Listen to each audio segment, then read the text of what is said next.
In this video, I'm going to show you how to set up Google Authenticator on your Binance. So what you'll have to do is simply go to your account and click on Dashboard. In here on this left panel, you can go and click on Accounts, then click on Security. So once you are here, you should find this two-factor authentication. As you can see, you'll find here Authenticator app. For you, you'll find an enable option instead of manage. I already have it on, as you can see, so I'll find manage, not enable. So if I click on manage an example, I'll find that Authenticator app is added. Of course, I'll be able to delete it. For you, once you click on enable, they'll give you two things. They'll give you a QR code and a code.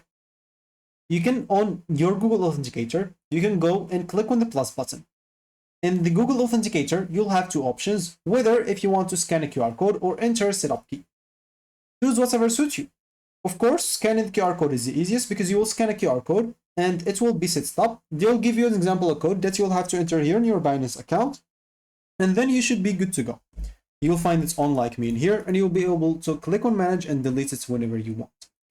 So that should be it for me in this video. Thank you for watching and goodbye.